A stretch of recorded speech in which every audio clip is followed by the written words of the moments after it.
when you are a young manager with bundles of enthusiasm, and with that enthusiasm, comes wanting to do everything yourself.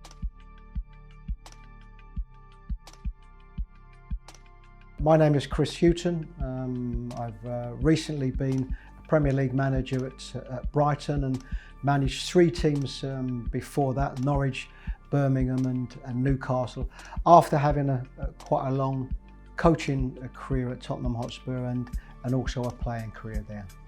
The best player I played against, it's always a difficult one, because sometimes you are coming up against an individual, i.e. I was a left back and you're coming up against a right winger, so it's that confrontation. Or there's a one where you just happen to have a brilliant player that's playing in the opposition team.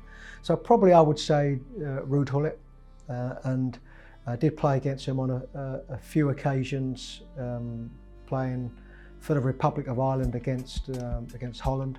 But we did play against them in the 1988 European Championships, which is the first time the Republic had qualified for a major championship, and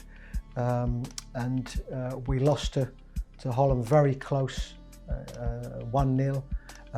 And the confrontation I had with him was certainly for me probably the most memorable in my playing career. So I would have to say Ruud Gullit. Well, I think the obvious ones are what you regard as the most successful one now, and I look at Jurgen Klopp at the moment, and how emotional he is and animated he is, and how he is with his players. So I think it would be difficult not to say Klopp, but also Pep, because Pep Guardiola. I think simply because he's another top coach that has improved his players.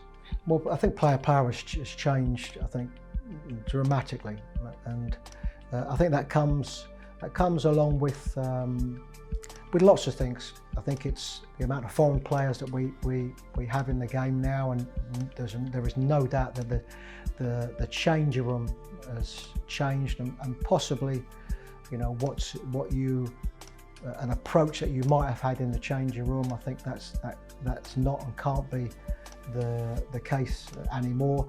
I think rotation is a big part of the game now, so you have players that perhaps are not always expecting to play. I think at so many clubs now, where the players that come in would have come through maybe a little bit of a different structure, whereas in the past it was always the manager who sourced the player, so-and-so, and of course was the manager's choice. Now, there will be some clubs where, although the manager has the final say, that individual player would come through, a different structure at the club. And so I think that has always, or has given, I think, the modern day player perhaps just that little bit more influence, that little bit more power. The manager will always be the manager, and will always have the final say on things. But it's a different feel now that you have in the changing room, and I think so. That's where probably over a period of time it has changed, and at some clubs has changed, as we've seen on social media, and so I think it's changed quite dramatically. I would go down a coaching route, even though certainly with the modern game, where it's changed, and there are so many facets of the game now that are changing: sports science, psychology in the game, and it's a far more detailed game than what it used to be. But certainly for me, it would be very much coaching and putting all of my efforts into that. I think a formal education is so vital now. I think in psychology they're going to be coming up against sports science.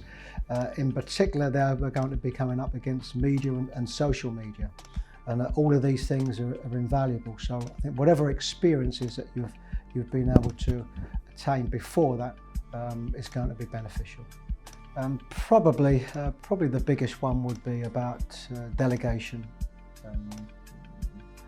I think when you are a young manager with bundles of enthusiasm, and with that enthusiasm, comes wanting to do everything yourself. You learn fairly quickly is that you can't do everything, and you have got to delegate. You have got to give responsibility to those around you. So certainly it would be to delegate more.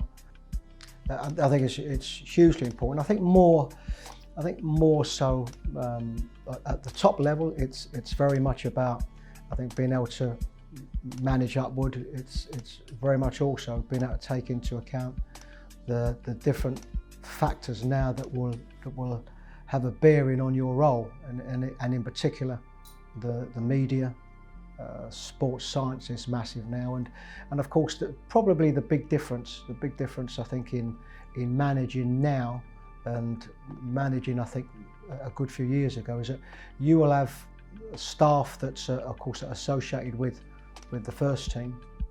Some that I've already spoke about, sports science and medical and media, that you are not their line manager.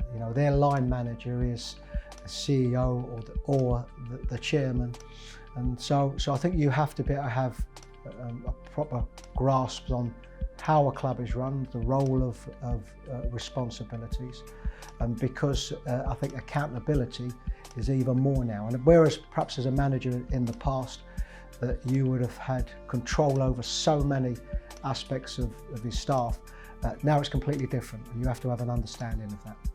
Well, I think that those aspects are far more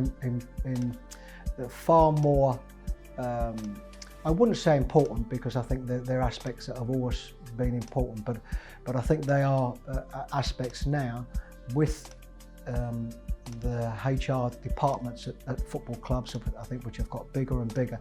They're far more prevalent now, so that you have a responsibility. So I think there's twofold really. If I look at the clubs that I've been at, I've always been made very, very aware of a club responsibility, and certainly the more that I've managed, the clubs would have put in place the appropriate people at clubs, that there is somebody for each individual to go to. Lower down, of course, the levels in Championship and First Division, then a lot of that responsibility would be down to yourself. So the most important thing in that aspect is about your own education, awareness, putting in place some procedures that you have an open door policy, that any issues, player issues, staff issues, is that you have a door that's opened, and you want to be made aware of any difficulties that anybody is having. I think it's still the case now. My circumstances, I think, are a little bit different. I went straight from a playing career straight into a coaching role, and was kept on at a coaching role at the same club at Tottenham Hotspur for a number of years before I went into management. So do I think that it very much affected my pathway? Probably I'm not the best examples, but in general I think that is the case, and I have a lot of friends and lots of coaches from a black or ethnic background that have found the pathways far more difficult, and there is no doubt that there have been some changes over the years, and certainly from the years when I was first into coaching or playing, and I think there is an enthusiasm for that to change. I support all of those initiatives, and I certainly applaud the FA for that, and I think also because the positions that the coaches are in are very much visual positions. So I think as regards what the FA are doing, it is of course an attempt to redress some imbalances of what we've had in the past. There will always be a question of, well, is that tokenism? And I see that as very different. I see that for what black and ethnic coaches and players have had in the past. It is about redressing some of them imbalances. And I think if and the organisations that run our game, the FA, the stakeholders, I think if they want to speak seriously about making the game all inclusive for everybody, and that's not just playing, that is about coaching, that is about having black and ethnic individuals in other aspects of our game, at board level, at sports science level, then there has to be a conscious decision to make that happen. And I think in some ways it's that helps. I think it's wonderful. I think it's exciting.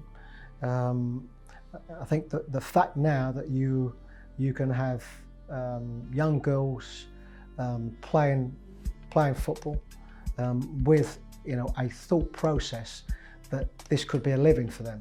I think it's something that is right. It's time. I think it's very exciting. I think that comes with the coverage now that the ladies' game and the girls' game is having. And I think what everybody's able to see now is the levels that certainly the best teams that we are seeing are playing at now. And I think it's a surprise to a lot of people that haven't watched a lot of the women's game. The clubs are certainly taking it very seriously. Clubs are certainly investing bigger money into it because there is a market for it. So yes, I think it's exciting. I think it will only get bigger and better. And as I said, it's a wonderful feeling that there can be some young, aspiring girls that are going to make a wonderful living out of the game. Well, I've been asked this question a few times, and I never mind admitting, I wasn't somebody that was an advocate for it before it came in. And my feeling was that it would go from penalty decisions and offside decisions to other aspects. What very quickly took over was that this is going to happen, and we've got to make the very best out of it. I think eventually, I think it will be successful eventually, but there's no doubt there are teething problems, and we, as a game, have to get through